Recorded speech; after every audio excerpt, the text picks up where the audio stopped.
मित्रांनो, श्री स्वामी समर्थ. कसे आहात सगळे? छानच असाल अशी मी अपेक्षा करते. तुम्हाला व तुमच्या गोड परिवारास आजचा दिवस आनंदात जो ही स्वामींच्या चरणी प्रार्थना करते.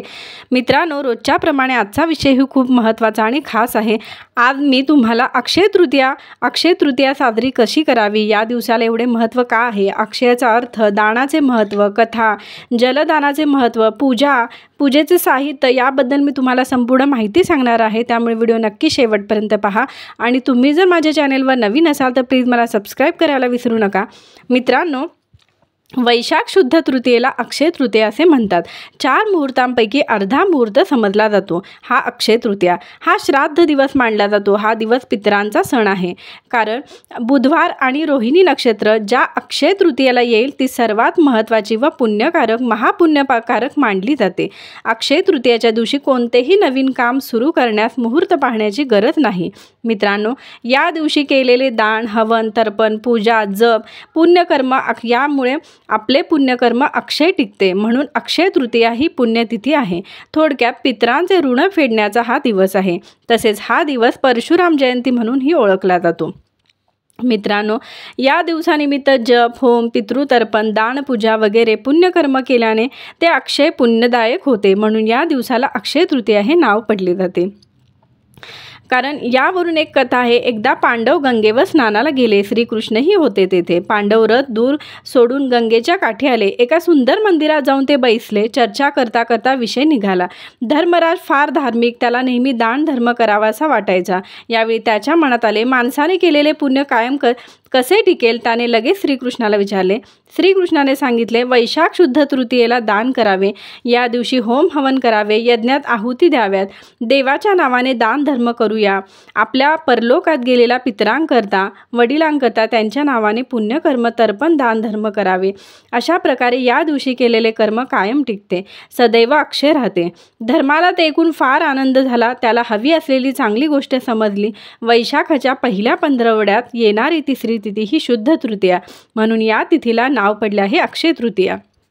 तर मित्रांनो, आपल्याला उद्याच्या दिवशी अक्षय तृतीये दिवशी आपल्याला कोणतेही तुम्ही अन्नदान करा, पैशाचे दान करा, कपड्याचे दान करा, साधे जेवढे आपल्या परीने आपल्याला शक्य होईल तितके आपण गरिबांना दान करा. त्याचे अक्षय पुण्य टिकते. त्याचे पुण्य तुम्हाला दुप्पट भेटते. त्यामुळे तुम्हाला जेवढे जमेल ती गोष्ट तुम्ही दान करा.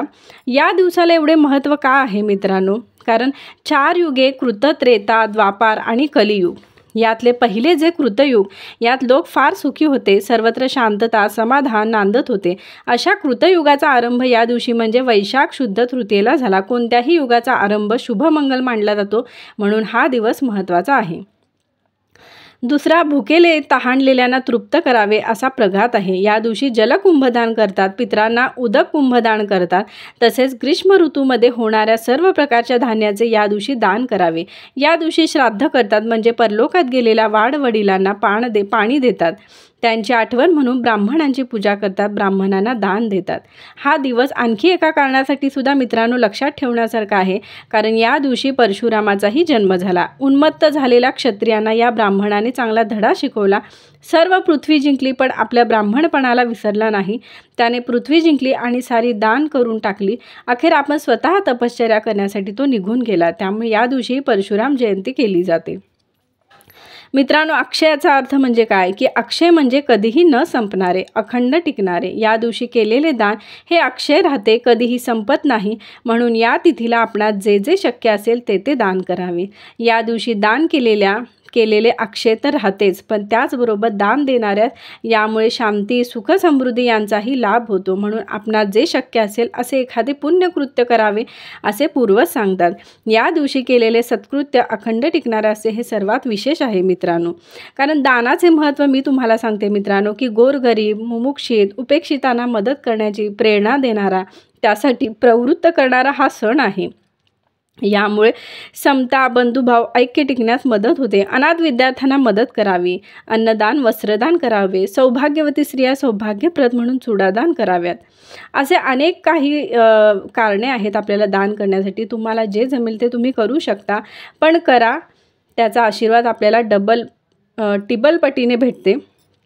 तर जलदानाचे महत्त्व कसं आहे अक्षय तृतीयेच्या दिवशी, की या दिवशी स्त्रिया जलकुंभाची पूजा करून तो दान करतात. तसेच पाहिले तर तहानलेल्यांना पाणी द्यावे हे याचे प्रतीक आहे. या महिन्यात उन्हाची तीव्रता वाढलेली असते, त्यासाठी आपल्या संस्कृतीने जलदानाचे महत्त्व सांगितलं आहे. मनुष्य प्राणीमात्रांना वृक्षवेलींना पाणी देऊन जीवनदान द्यावे, पक्ष्यांना पाणी ठेवावे, आपल्या गॅलरीत टेरेसवर पाणी ठेवावे, अन्नधान्य ठेवावे त्यांना खाण्यासाठी. त्यांचे आशीर्वाद आपल्याला लाभतात. थोडक्यात अक्षय तृतीया या तिथीमुळे एक जीव दुसऱ्या जीवाचा, मग तो प्राणी असो, मनुष्य असो, वन्य वृक्ष कोणताही असो, त्याला जलदान करून तृप्त करावे. तर यामुळे आपल्याला अनेक पटीने आशीर्वाद भेटतो. तर अक्षय तृतीयेची पूजा आपल्याला कशी आहे, पूजेसाठी साहित्य कुठले कुठले वापरावे, कोणते वापरावे.